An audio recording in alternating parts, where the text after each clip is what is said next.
जय गुरु जी, शुक्राना गुरु जी, सारी संगत जी को जय गुरु जी। ओम नमः शिवाय, शिव जी सदा सहाय। ओम नमः शिवाय, गुरु जी सदा सहाय।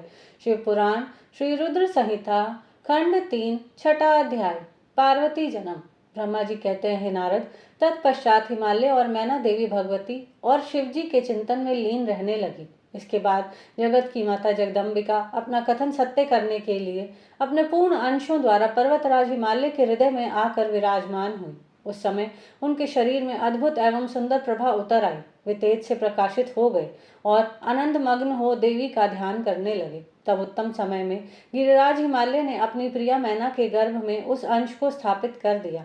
मैना ने हिमालय के हृदय में विराजमान देवी के अंश से गर्भ धारण किया। देवी जगदम्बा के गर्भ में आने से मैना की शोभा व कांति निखर आई और वे तेज से संपन्न हो गए। तब उन्हें देखकर हिमालय बहुत प्रसन्न रहने लगे। जब देवताओं सहित श्री हरि और मुझे इस बात का ज्ञान हुआ तो हमने देवी जगदम्बिका की बहुत स्तुति की और सभी अपने अपने धाम को चले गए।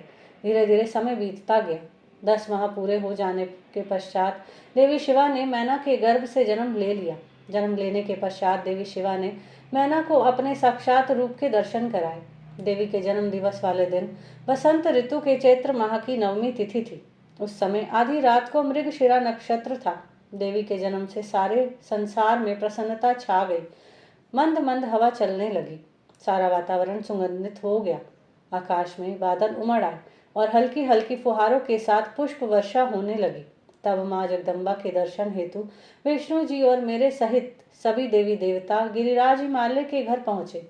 देवी के दर्शन कर सबने दिव्य रूपा है महामाया मंगलमयी जगदम्बिका माता की स्तुति की। तत्पश्चात सभी देवता अपने अपने धाम को चले गए। स्वयं माता जगदम्बा को पुत्री रूप में पाकर हिमालय और मैना धन्य हो गए। वे अत्यंत आनंद का अनुभव करने लगे। देवी के दिव्य रूप के दर्शन से मैना को उत्तम ज्ञान की प्राप्ति हो गई। तब मैना देवी से बोली, हे जगदम्बा, हे शिवा, हे महेश्वरी, आपने मुझ पर बड़ी कृपा की जो अपने दिव्य स्वरूप के दर्शन मुझे दिए। हे माता, आप तो परम शक्ति हैं। आप तीनों लोकों की जननी हैं और देवताओं द्वारा आराध्य हैं। हे देवी, आप मेरी पुत्री रूप में आकर शिशु रूप धारण कर लीजिए। मैना की बात सुनकर देवी मुस्कुराते हुए बोली, मैना, तुमने मेरी बड़ी सेवा की है। तुम्हारी भक्ति भावना से प्रसन्न होकर ही मैंने तुम्हें वर मांगने के लिए कहा था और तुमने मुझे अपनी पुत्री बनाने का वर मांग लिया था। तब मैंने तथास्तु कहकर तुम्हें अभीष्ट फल प्रदान किया था। तत्पश्चात मैं अपने धाम चली गई थी। उस वरदान के अनुसार आज मैंने तुम्हारे गर्भ से जन्म ले लिया है। तुम्हारी इच्छा का सम्मान करते हुए मैंने तुम्हें अपने दिव्य रूप के दर्शन दिए। अब आप दोनों दंपत्ति मुझे अपनी पुत्री मानकर मेरा लालन पालन करो और मुझसे स्नेह रखो। मैं पृथ्वी पर अद्भुत लीलाएं करूंगी तथा देवताओं के कार्यों को पूरा करूंगी। बड़ी होकर मैं भगवान शिव को पति रूप में प्राप्त कर उनकी पत्नी बनकर इस जगत का उद्धार करूंगी। ऐसा कहकर जगत माता देवी जगदम्बा चुप हो गई। तब देखते ही देखते देवी भगवती नन्ही शिशु के रूप में परिवर्तित हो गई।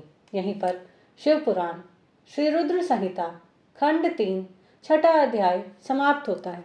जय गुरु जी।